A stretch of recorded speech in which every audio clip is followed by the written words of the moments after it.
Good morning students. आज आपण learn करूया concept of cost and revenue cost. एक्झामिनेशनमध्ये जनरली 2 मार्क्ससाठी जो क्वेश्चन विचारला जातो तो म्हणजे cost concept. Okay, revenue concept अतिशय सिंपल भाग आहे. Anyone can easily explain.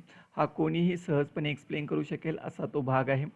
So when entrepreneur undertake an act of production it has to various input like raw material, labour, capital etcetera. बघा, कोणताही उद्योजक जेव्हा तो आपल्या बिझनेसचं प्रोडक्शन करतो तेव्हा त्याला काही गोष्टींची आवश्यकता असते. Every entrepreneur have to collect all these things. Raw material पाहिजे, लेबर पाहिजे, कॅपिटल पाहिजे. So he has to collect all these things. He has to make payment for such input. तो ह्या सर्व गोष्टी घेतो आणि त्याचं पेमेंट करत असतो. Such expenditure incurred on this input is known as cost of production. बघा, एखादी वस्तू तयार करण्यासाठी जो काही येणारा खर्च आहे त्याला आपण काय म्हणतो, कॉस्ट ऑफ प्रोडक्शन असं म्हणतो, हे का नाही. So cost of production increase with an increase in need of output. There are 3 types of cost which are as follows. तर एकूण 3 प्रकारचे कॉस्ट असतात, ते आपण वन बाय वन बघूया. So total cost. जेव्हा आपण कोणताही बिझनेस करत असतो तेव्हा टोटल कॉस्ट. तर टोटल कॉस्टमध्ये 2 गोष्टीचा समावेश होतो. एक आहे टोटल फिक्स्ड कॉस्ट आणि total variable cost.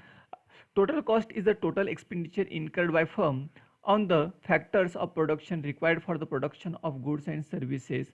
Total cost is the sum of total fixed cost and total variable cost at a various level of output. बघा, काय सांगितलंय तुम्हाला की हा जो टोटल कॉस्ट आहे, such type of cost which is incurred by the firm. जो काही बिझनेसमॅन असतो तो काय खर्च करत असतो. त्याचप्रमाणे for the production of goods and services. Main काय की जे गुड्स आणि सर्व्हिसेस आहे, आपण either we are going to produce goods or either we are going to give services. तर आपल्याला गुड्स असेल किंवा सर्व्हिसेस असतील, जेव्हा आपण देत असतो तेव्हा आपल्याला खर्च करावा लागतो. तो खर्च 2 प्रकारचा असतो. एक असतो तुमचा total fixed cost. Total fixed cost म्हणजे काय, irrespective of production cost is not going to be change, that is called total fixed cost. आता टोटल फिक्स्ड कॉस्ट म्हणजे काय तो आपण बघणारच आहोत. बघूया इथं. TC म्हणजे टोटल कॉस्ट, TVFC म्हणजे टोटल फिक्स्ड कॉस्ट, TBC म्हणजे काय, टोटल व्हेरिएबल कॉस्ट. आता टोटल कॉस्ट म्हणजे काय बघूया आपण. Total cost are those expenses of production which are incurred on fixed factor such as land, machinery etcetera. बघा, तर अशा प्रकारचा खर्च, जो खर्च तो फिक्स असतो म्हणजे त्याच्यामध्ये काहीही बदल होत नाही, त्याला आपण काय म्हणतो, टोटल फिक्स्ड कॉस्ट असं म्हणूया. तर ॲक्च्युली आता तुम्हाला प्रश्न पडला असेल की एक्झाम्पल कोणकोणते. तर ठीक आहे, जसं मशिनरी आहे, फर्निचर आहे, जसं आपल्याला माहीत आहे का नाही, त्याला फिक्स्ड असेट म्हणतो. अशा प्रकारचा जो खर्च असतो त्याला आपण टोटल फिक्स्ड कॉस्ट असं म्हणतो. जसं लँडचं रेंट आहे तो फिक्स आहे, that is not going to be change irrespective of production. तर काही जे आहे तो खर्च बदलत नाही, तो आपल्याला द्यावाच लागतो, त्याला म्हणतो आपण फिक्स्ड कॉस्ट आहे. म्हणजे प्रत्येक महिन्यासाठी करावा लागणारा खर्च आहे. जसं रेंट आहे तो द्यावाच लागणार आहे का नाही. तर जसं मशिनरी परचेस केली आहे तो फिक्स्ड कॉस्ट आहे. जर तुम्ही कितीही वापर करा, मग ते 8 तासासाठी वापर करा किंवा 24 तासासाठी करा, तर त्याचा कॉस्ट तो कमीच असणार आहे. जितका वापर जास्त असेल तर त्याचं पर युनिट येणारा खर्च हा कमी होतो आणि जितका वापर कमी असेल तितका पर युनिट खर्च वाढतो. ओके. टोटल व्हेरिएबल कॉस्ट म्हणजे काय, are those cost expenses on production which are incurred on variable factor such as labour, raw material, power, fuel. बघा, तर अशा प्रकारचा खर्च जो व्हेरिएबल आहे, variable means that's expenditure which is going to be change. अशा प्रकारचा खर्च जो चेंज होत राहतो त्याला आपण काय म्हणू, व्हेरिएबल कॉस्ट. आता फॉर एक्झाम्पल आपल्याला असं सांगता येईल की लेबर आहे, जर लेबर कामावर आले तर त्यांना आपण वेजेस देणार आहोत.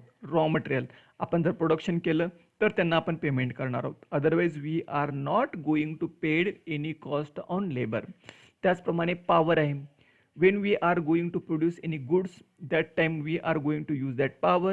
If we are going to use that power, that time we are going to pay electricity bill. आपण जर पॉवर वापरतच नसेल, फ्यूल वापरतच नसेल तर तो खर्च काय होणार आहे, कमी होणार आहे. म्हणजे जो हा व्हेरिएबल कॉस्ट आहे it's depend on production. So higher the level of production, higher will be the total variable cost. Lower the production and that time our total variable cost is going to be decrease as per the proportionate our production. आता त्यानंतर आपल्याला बघायचं आहे average cost. Average cost म्हणजे आपल्या सर्वांना माहिती आहे, जसं ॲव्हरेज पर्सेंटेज म्हणतो आपण तसंच तो प्रकार आहे. So average cost refers to cost of production per unit. It is calculated by dividing total cost by total quantity of production. आपल्या सर्वांना माहीत आहे तुम्हाला 10th मध्ये किती पर्सेंट पडले, 11th मध्ये किती पर्सेंटेज पडले, अशा प्रकारे आपण पर्सेंटेज काढतो. पर्सेंटेज काढताना काय करतो आपण, total marks divided by total subject. तोच प्रकार आहे इथं ॲव्हरेज कॉस्टच्या बाबतीत. एकूण कॉस्ट किती आहे का नाही, आणि त्याला क्वांटिटी किती आहेत. समजा आपण इथं उदाहरण पण दिले तुम्हाला की for example if the total cost of production of 40 units of commodity is 800 then average cost. म्हणजे आपल्याला एक 40 वस्तू तयार करण्यासाठी 800 रुपये खर्च येतो, तर एका क्वांटिटीसाठी किती खर्च येतो. So 20 per unit means this cost आहे का नाही. So we can calculate average. Average means per unit. आपला जो काही कॉस्ट असतो तो आपण काय करायचा, total cost divided by units किंवा टोटल क्वांटिटी म्हणून आपण. मार्जिनल कॉस्ट जसं आपण या अगोदर पण लर्न केलेलं आहे. मार्जिनल कॉस्ट म्हणजे काय, तर मार्जिनल कॉस्ट म्हणजे काय, marginal cost is the net addition made to total cost by producing one more unit of output. आपण एखादी वस्तू आणखीन जर समजा प्रोड्यूस केली तर त्या युनिटसाठी एकूण किती खर्च येतो त्याला आपण काय म्हणूया, मार्जिनल कॉस्ट. मार्जिनल कॉस्टचा फॉर्म्युला आपल्याला काय सांगता येईल, तो फॉर्म्युला सांगता येईल आपला total cost MCN marginal cost of n quantity, TCN minus TCN minus 1. n म्हणजेच काय, number of unit produced. MCN म्हणजेच काय, marginal cost of nth unit. TCN म्हणजे काय, total cost of nth unit. Okay, एक उदाहरण देऊन तुम्हाला मी सांगेन या ठिकाणी. समजा 4 कमोडिटी आपल्याला युनिट्स तयार करण्यासाठी एकूण खर्च किती येतोय, 200. 4 वस्तू तयार करण्यासाठी आपला 200 रुपये खर्च येतो. किती वस्तू तयार करण्यासाठी, 4. आणि 5 युनिट करण्यासाठी आपल्याला 250 रुपये खर्च येतो. 4 युनिटसाठी 200 रुपये खर्च. किती युनिटसाठी, 4. 4 युनिटसाठी 200 रुपये खर्च आणि 5 युनिटसाठी आपल्याला 250 रुपये खर्च येत असेल तर किती, तर बघा टोटल कॉस्ट इथं काय म्हटलं, total cost of previous unit. Okay, एक मिनटं. हां, total cost of nth unit. एकूण nth युनिट म्हणजे किती, 5. आणि 5 मधून जे काही सुरुवातीचे 4 युनिट आपण मायनस केले तर 5th युनिटचा नेट कॉस्ट किती आहे तुमचा, 50 आहे का नाही. तसं जर बघितलं तर आपला हे सांगता येईल. ठीक आहे, 5 मायनस 4 युनिट किती राहिलं, 1. 250 मायनस 200 राहिले किती, 50. ओके, आता आपल्याला शोधायचं आहे if a firm producing 600 unit. जर एखादी कंपनी काय करते, 600 युनिट आपल्याला प्रोड्यूस करते in a day, total cost 30,000. Calculate average cost. आपल्याला ॲव्हरेज कॉस्ट काढता येईल का, नक्कीच काढता येईल. ॲव्हरेज कॉस्ट काढणं काय इतकं डिफिकल्ट टास्क नाही आहे.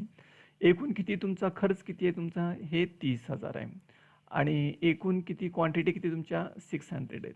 म्हणजे पर क्वांटिटी जे टोटल ॲव्हरेज कॉस्ट आहे तो ॲव्हरेज कॉस्ट किती आहे तुमचा, 50 पर युनिट. म्हणजे एका युनिटसाठी किती खर्च येतो, 50 रुपये असं आपण सांगू शकतो. तर एक्झरसाइज आपण नेक्स्ट पार्टमध्ये बघूया. आणि एक्झरसाइज बघत असताना सुद्धा मी तुम्हाला त्याचं डिटेल एक्सप्लेनेशन देणार आहे. ठीक आहे, तेच क्वेश्चन कशा प्रकारे ट्विस्टिंग असतात आणि आपल्याला एक्झामिनेशनमध्ये कशा प्रकारे ते फसविले जाऊ शकतात, त्या गोष्टी खूप महत्त्वाच्या आहेत. Thanking you. So my dear students, please like our channel, share these videos to your friend and subscribe my channel, and finally press on bell icon to get latest notification. Thanking you.